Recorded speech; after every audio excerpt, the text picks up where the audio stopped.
Very, very few people run this planet and control your life, and yet you have the power to control your life. You just give it away. And that's the point. When I talk about a few people running the world, understandably, people come back and they say, well, it's not possible, mate. Can't be done. Too many people. And it can't be done by physical means, by soldiers at the door and soldiers in the street. You can do that in a small area, but you cannot control billions of people physically, just like you can't control a herd of sheep or a herd of pigs physically if they don't want to be controlled. The point I'm making here, however, is that you can't control lots of people physically, but you don't have to. What you do is you manipulate the way they think and the way they feel so they behave in the way you want them to. Mind and emotional manipulation. So, most of the sheep every day, and I've seen it, remarkable sight it is, where the farmer arrives with the sheepdog, and there's this whole kind of group of sheep, hundreds of them in the example that I saw once in England. And they're all munching away and no problem. And then suddenly, when the farmer arrives, one or two of them start to walk. Just one or two. Ba, ba, ba, ba, ba, ba, ba, ba. And it's like flipping Exodus. Hundreds of them just follow the one in front without thinking. No? Well, do I want to follow the one in front? You know, what do I feel today? Maybe I want to go over there. No, no, ba, ba, ba, ba, ba. And then you've got the tiny few who don't immediately succumb to that and follow that and concede their uniqueness to that. And they're given the extra dose of fear by the sheepdog. Row, row, row. Oh, all right then. And that four-letter word, fear, is what controls the world. Fear, fear, the manipulation of fear. So what you have are two states of being that get hundreds of sheep exactly where the farmer and the sheepdog want every day. And those two states of being are ba, ba, ba, ba, and fear, which gets the few to do the same. Staggeringly, we may find watching a group of sheep like that funny. Oh, come on, Ethel, come and look at these sheep. They're ever so stupid. And yet, the human herd, because that's what we've become, has out-sheep the sheep. Because we have actually dispensed with the sheepdog. We police each other. It has become a crime to be different. Anyone who's different from the norm gets ridicule or condemnation. Instead of expressing and welcoming and encouraging and glorying in the unique contributions we all have to make, we condemn them or ridicule them. Now this is not just navel contemplating. It is fundamental to how a few have controlled the world for literally thousands of years. And unless we break this, they'll go on doing it. What it means is that all you have to do to control the direction of the world and control literally billions of people is to set the norms in society. What is considered right and wrong, moral or immoral, sane or insane, possible or impossible. And once you've set those norms by controlling the education system, crikey, education system, crikey, what a word. Someone said, was Gandhi, was asked what he thought of Western civilization, and he said, I think it would be a very good idea. What do I think of education? I think it would be a very good idea. I think it's about time we had some.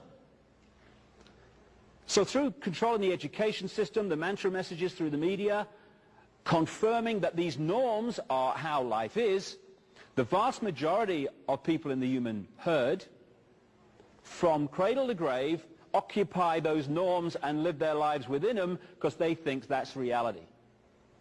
Now that's fine, that's a choice, I don't have a problem with that. But we seem to find it so hard to make those choices and let other people make different choices. So the reason the few can control the world as they do and have for so long is not just that vast numbers of people live within the norms, it's that those people insist those people that want to live outside the norms conform as well. So the key state of being, which is the foundation of all that I'm talking about, is the one you'll find in the vast, overwhelming majority, all but a handful, literally, of human beings. It's the fear of what other people think of them. Once you're in that mode, and that's the eggshell, then you're in trouble. Because suddenly you're not living your life, you're not expressing your uniqueness, you're living someone else's version of what you should be. You're already in prison, you're in what I call the hassle-free zone of norms. You've conceded what you are to what someone says you should be. And if enough people do that, and we do, whoever sets the norms runs the world. And what happens then, of course, is that when you're on the edge of that hassle-free zone and you're thinking, shall I, shan't I express my uniqueness? Shall I go with what my heart's telling me? What is the fear at that point that is making us resist? Oh, should I, shouldn't I? We're not at that point thinking, what will the President of the United States think if I express my uniqueness? What will the Pope think? Although some people do that, my goodness me, why I don't know, but they do. Or what will the Governor of the Bank of England or the head of the Federal Reserve think? No. What's making us resist expressing our uniqueness is our fear of what our mother will think. Oh my God, what will my mother say? What will the guys down the bar say, or the people at work? In other words, the people's reaction that keeps us in those norms are the people who are already in there.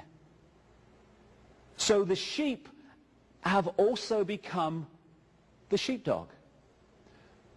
The policed have also become the police. The inmates of the prison are also the prison warders. Now this combination, I repeat because it is so important, this combination means that whoever sets the norms in society runs the world. If, and the big, big if we concede our uniqueness to it and insist that everyone else does the same. And then when the norms are set, different aspects of the herd are played off against each other. So religions have been created, and we'll get into that because it's remarkable how the religions which fight each other and conflict with each other actually come down to the same people. Same story too when you look into it.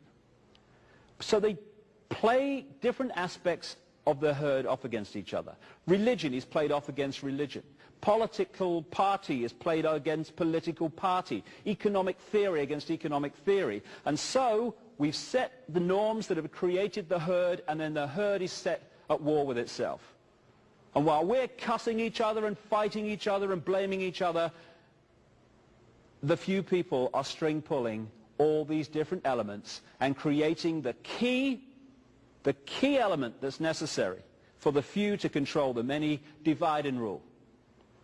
I wonder what the difference is between, say, a Christian family that insists that their children believe what they believe and a Jewish family that insists their children believe what they believe.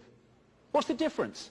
It's just that they believe slightly different things, and they are slightly, but they're still indoctrinating their children into a belief instead of saying, you have all the information available and we encourage it, and whatever you come up with, whatever you make of that information, I'm at peace with because you're unique and I'm not going to tell you what to think. So if we want to be free, we have to start by setting ourselves free and setting other people free, not least our children, to be who they really are and not what we'd like them to be. And what I call these opposites that are not opposites, I call them opposames.